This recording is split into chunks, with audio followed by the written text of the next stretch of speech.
Coming up now, the very latest news from Pattaya and Thailand via the fabulous Pattaya Media Group. Please like and subscribe. It helps us and it helps you too. According to Thailand's new Prime Minister, the state will require employers to raise minimum wage to 400 baht a day ASAP. Currently, minimum wage is set, but varies by region, allowing lower rates in rural areas. No word on how the new plan will work then. But were rural farming employers required to pay the same, that could lead indeed to a higher level of mechanical automation within the agricultural industry. But good news for employees on lower wages, as the plan is, or was at least, to increase it to 600 baht a day within 4 years. Deputy Prime Minister and Interior Minister Anutin has told the press that both he and his deputy will be clamping down on any gangster-style influence between businesses and local politicians. The plan, according to him, is to spot those politicians or civil servants involved and remove them from power. The issue is, of course, in rural areas, who would replace them, and could those replacements then avoid similar pressure? Anutin was reacting to the recent shooting of 2 policemen at a party when, according to those there, they refused a local businessman and headsman's request for a favour.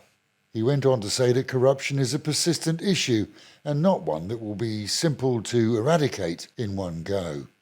Britain's ambassador to Thailand discussed the COVID era, responses, his relationship with the new government here and surprising revelations about the Deputy Prime Minister Anutin in a video report from Fabulous 103fm that goes on air this week, recorded at the British Embassy. The 2-part relaxed interview sees us chatting with both he and Britain's new consul.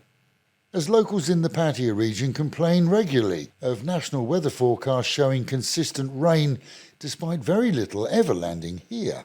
So much of the nation is under storm watch through to the week's end. Chiang Mai is racing against time to avoid heavy flooding in the city, and in other regions drain clearance and in some cases sandbagging are already underway. Anyone watching radars over the past few months notices the phenomenon of huge storms coming towards Pattaya from any direction and then sideswiping the city, leaving it dry as other nearby areas get deluges.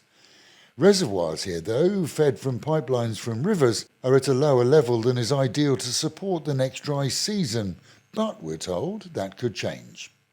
When a Japanese visitor to Thailand was nabbed in the capital by police, he faced deportation on charges that he'd swindled people there out of 5 million baht.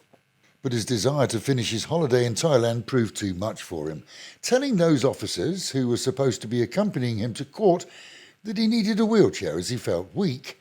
They went to find one. He nipped from the back seat to the front seat of a police car and sped off, amazingly, to Pattaya, where he was later found holed up in a hotel. It seems that no one saw the funny side, and he's due for deportation under full restraint. No word on where or if they found the police car.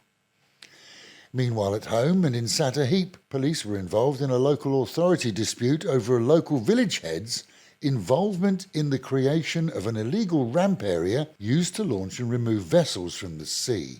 Complaints were registered by locals and inspections were made, revealing concrete ramps built over beaches and earth-moving equipment being used to develop the area, which is a part of national forest land.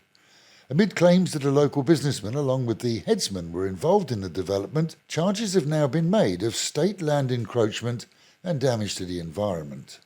And yesterday saw a good crowd of visitors to the reopened floating market. Mostly those interested to see the damage, but nevertheless, footfall was good for those back in business. With 70% of the complex reopened following the massive fire there last week, visitors enjoyed the experience. As, hidden by hoarding and boarding, workers continued to demolish the damaged buildings, 30% of the space, preparing those for a rebuild. And with the Met Office promising highs today of 33 degrees dropping down to 27, the possibility of a shower in places but otherwise a cloudy day, and the real feel of 38 in our region in the sun. Local and national news today from Fabulous 103fm and Fabulous Pattaya Media Group. And to get a notification every time we release another bulletin or program, like and subscribe to our channel, Fabulous Pattaya Media Group, by using the link below.